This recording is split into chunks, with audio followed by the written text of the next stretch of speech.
Non, on a tout dit, mais c'est toujours vraiment un grand privilège de pouvoir échanger pour moi. Alors, peut-être que j'ai parlé un peu trop longtemps, mais je pense que j'ai écouté aussi les questions qui venaient des uns et des autres. J'ai essayé toujours, moi, modestement, parfois j'y parviens, parfois j'y parviens pas, d'essayer de saisir un peu cet état d'esprit parce que c'est ça qui m'importe le plus. De voir qu'est-ce que pense. Alors il y a bien sûr le sujet des visas, on en a parlé, le sujet du Sahara, j'ai dit que la France avait bien conscience de tout ça. La position de la France, c'est que nous avons conscience de l'importance de ce sujet pour le Maroc, nous avons conscience des évolutions du monde et dans le dialogue que nous avons avec le Maroc, bien entendu, cette question, comme elle l'a été depuis 2007, sera forcément évoquée et évoquée dans la logique de poursuivre l'intimité, le partenariat dans les années et les dizaines d'années à venir. Voilà. Moi, je trouve que c'est vraiment quelqu'un de formidable. Hein. J'ai la chance de lui parler assez régulièrement avant qu'elle parte et depuis qu'elle est à Paris. Elle me semble vraiment être la bonne personne au bon endroit. Enfin, ça c'est mon appréciation de français. C'est pas à moi de juger et de désigner les ambassadeurs du Maroc, mais par sa personnalité, par ses contacts, par son dynamisme, je suis extrêmement heureux d'avoir, comme on appelle, mon homologue, ma partenaire diplomatique à Paris et moi ici à Rabat.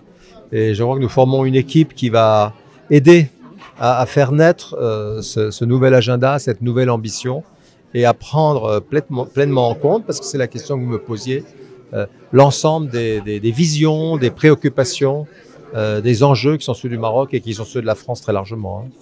Ça, il aura l'occasion de le préciser, mais il a déjà dit que le président de la République lui a confié, parmi toutes les missions qui sont celles d'un ministre des Affaires étrangères, la mission d'écrire un nouveau chapitre, hein, c'est ce qu'il a dit, de la relation franco-marocaine.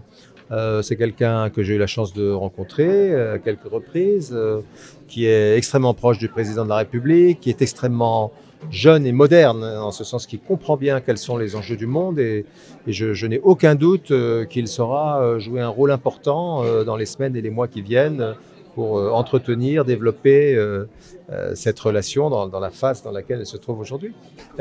La question des visas a été très largement résolue l'année dernière, quand je suis arrivé, j'ai eu des instructions très claires. Nous sommes sortis de l'époque, de la triste époque des limitations, des quotas. Nous avons pu donner à nouveau 100 000 visas de plus, soit une augmentation de 70% par rapport à l'année passée.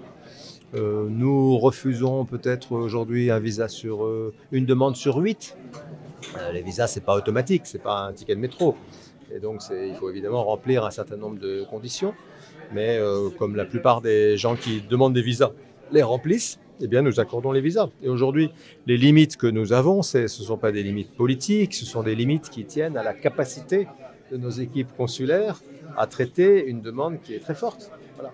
C'est pour ça que nous travaillons à améliorer encore l'efficacité de ce dispositif et la manière dont la relation qu'il a avec ceux qui demandent, parce que je crois que c'est très important qu'on vous donne le visa ou qu'on ne vous le donne pas, que chacun soit respecté et traité à sa juste valeur, comme un ressortissant d'un pays ami et de gens avec lesquels on est en train de construire l'avenir. Les perspectives de relations économiques, je dis, elles sont très bonnes et elles vont continuer à l'être. Mais nous avons un certain nombre de chantiers à mener ensemble, c'est ce que j'ai indiqué, parce que le monde change. Et donc les défis que nous avons remportés ensemble, peut-être il y a 10 ans ou 15 ans, ne sont pas exactement les mêmes. Par exemple, la question de l'énergie va être centrale. Et là, on a un gros partenariat à construire. Le Maroc va devenir une superpuissance des énergies renouvelables. Nous voulons être partie de cette aventure au Maroc, et puis aussi parce qu'il est probable que nous aurons besoin aussi des énergies vertes qui seront produites ici pour notre propre développement économique. Donc tout doit nous amener dans ce domaine économique à faire encore plus.